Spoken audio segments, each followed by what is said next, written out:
Parts.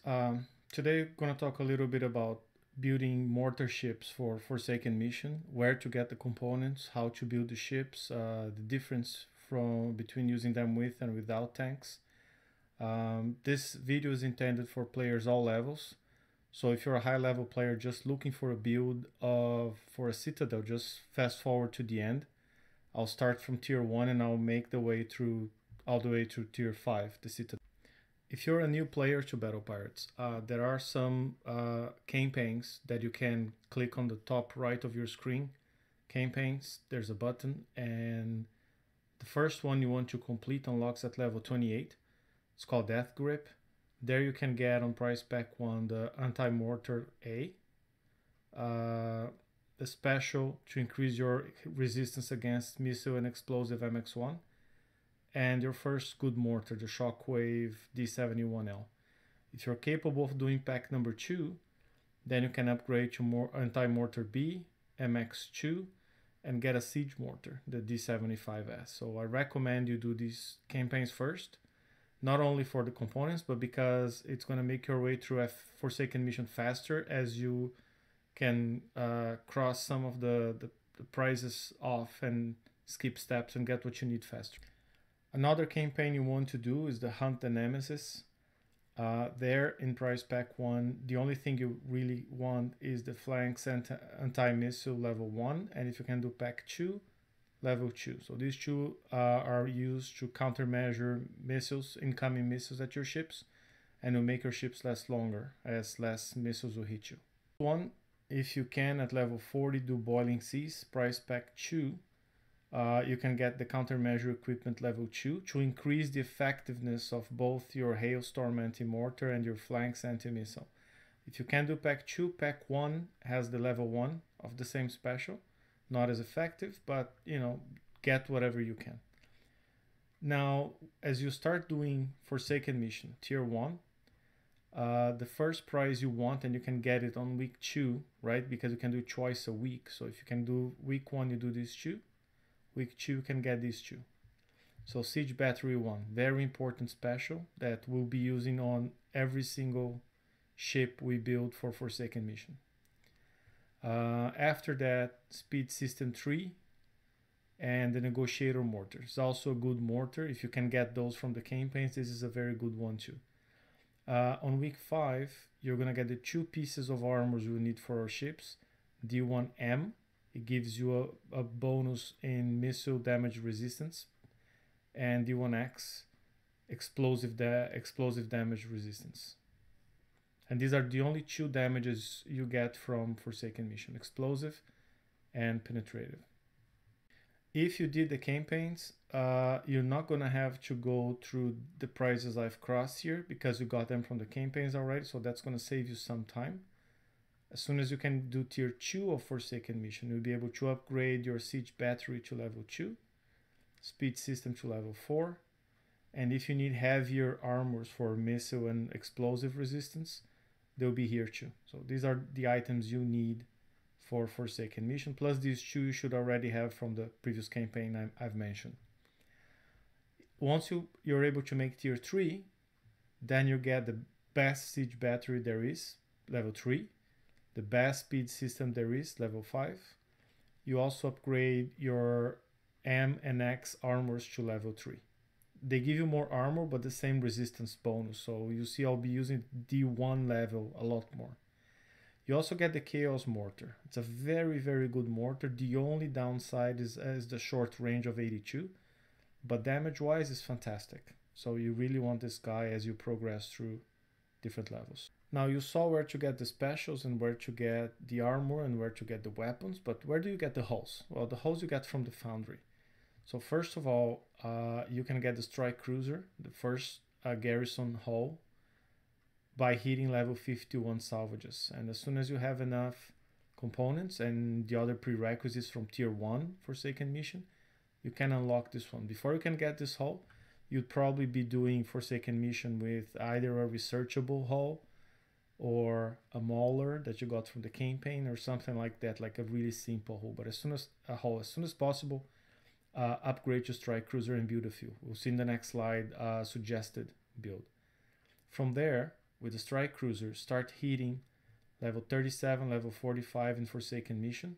They're hard to find because there aren't that many low-level bases. So unless you're a low level, it may be hard to find these ones on the map. You're gonna have to browse a little bit. But they will unlock Garrison Tier 2 fragments and DNX fragments from the same targets. It's a random drop. So as soon as you have enough of both, you can claim the Dreadnought X. With the Dreadnought X, that will enable you to hit level 60 and 67. And they will drop randomly Garrison Tier 3 fragments or Novastorm fragments. Then you can redeem for the Novastorm. Most people from the Novastorm try to breach the gap straight through the Citadel. They don't even go for the Berserker, although it is a little bit better. It's up to you. But the Berserker fragments will drop from level 80 and 87, along with Tier 4 fragments. Once you have enough of both and the right specials from Forsaken Mission, you can unlock, and once it's unlocked, you can retrofit, right? You see my Novastorms are 4, my Berserkers already are 8, my Citadels are 3, because I've been collecting fragments and retrofitting them whenever I get enough of the right tier and the right hull. And finally, you can get Citadel fragments from hitting level 102 and 109. Now here's an idea. There's a bunch of half-finished 109s on map. If you can finish those, you can get a lot of Citadel fragments and tier 5 fragments to unlock the Citadel. If that sounds like too much work, just wait for the next hull raid. We just had one in December where the Novastorm and the Citadel were offered. I believe the Berserker was there too, I'm not sure, but these two were.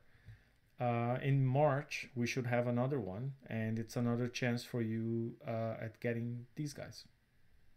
So for new players, if you don't have a Forsaken Mission fleet, here's a tier 1, very basic. If somehow you can manage to score 100,000 points in Forsaken Mission, and that's relatively easy, you will claim Siege Battery 1. You will get from the campaign I mentioned before, MX2, that increases your resistances, and you will get Speed System 3, again from tier 1 Forsaken Mission. The basic armors, like I said, D1X, D1M. So you see we're aiming for a high explosive and penetrative defense. We're aiming for some turret defense on top of that. And then I've mixed both mortars just so you see there are two options, but you can use either all Negotiator 3 from tier 1, you can use all Shockwave D71L from the campaign. That's entirely up to you. Just build 3 or 4 of those. That should let you hit level 37, 45 targets in FM. And by hitting some of these each night, you should be able to get to tier 2 now consistently. That's going to allow you to unlock and build a Dreadnought like this one, right? So you see now, because we're doing tier 2 now at this point, Speed System 4, Siege Battery 2, MX2 again from the campaign, with an extra special slot here. We can use incendiary shells, you can use high explosive shells. I chose to use Guidance Scrambler because at this point you're still using all the hulls together to hit the targets. You don't have a specialized tank. So you see I put 3 anti-mortars, 1 anti-missile, and 4 siege mortars. They do a lot of damage, right? So with that setup, you should easily be able to hit 60s and 67s the way I'm going to show right now.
By the way, when you see my builds, I'm using a certain mortar that's compatible with the same tier as the hull and the specials.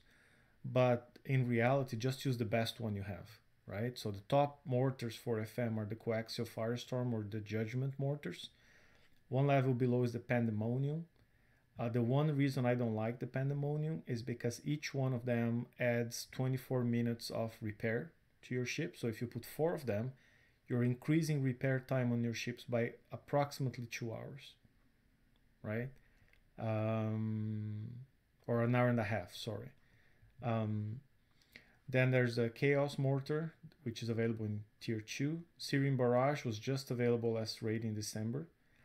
The D75S is a Tier 2 mortar, the one I used on the Dreadnought build.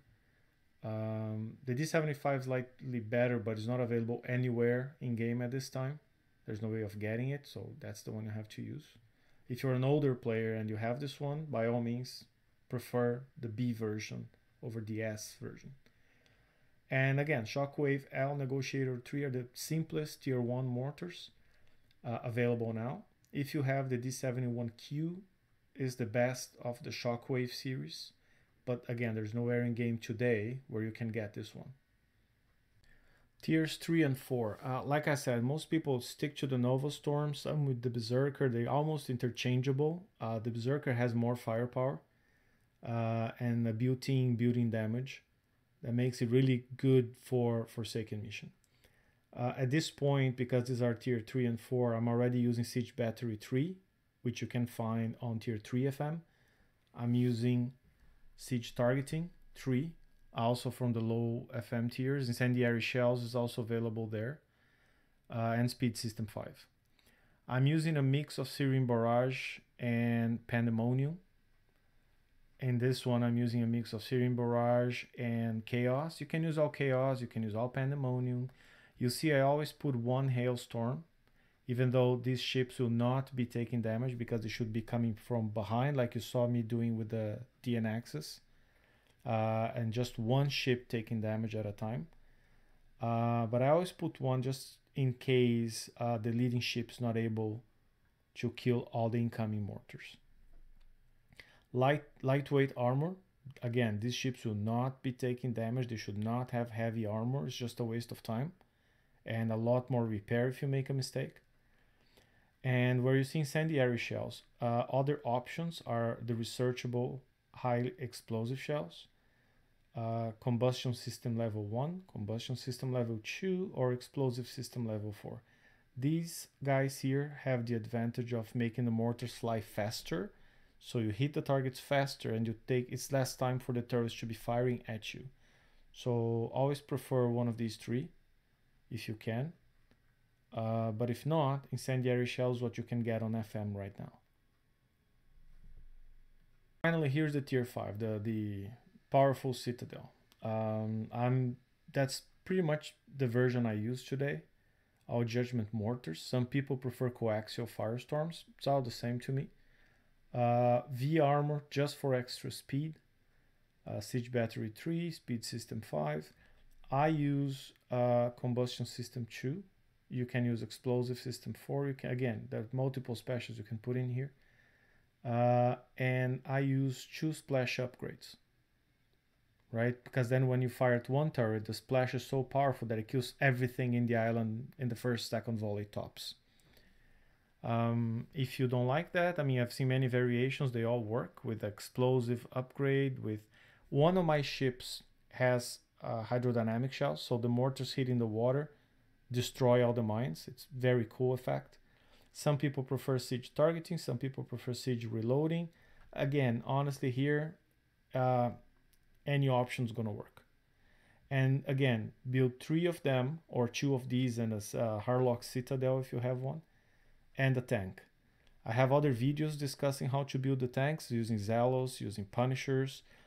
George has a very good article about how to do a Tideseeker, that's his Tideseeker tank. All these ships actually make for good tanks as long as you follow this recipe here. Very high explosive penetrative resistance, some concussive resistance if you can, frontline countermeasure, 4 or 5 gales, they're better than hails, but they're limited items. You may not have them. 3 for flanks 4, and 1 weapon to spot for the mortars coming behind. And that's it. I know a lot of people like doing the Forsaken mission with Vendettas. It works. It's going to keep working for now. But why should you have Citadels? A is the best in class. Right now is the best Garrison hull available. Which means whenever a new Garrison raid cycle starts, and the Vendettas and the other Conquerors are all blocked, this will be your go-to fleet until you can build whatever new Garrison ship comes as the new King of Garrison to replace the Citadel. The Citadel will be your best option.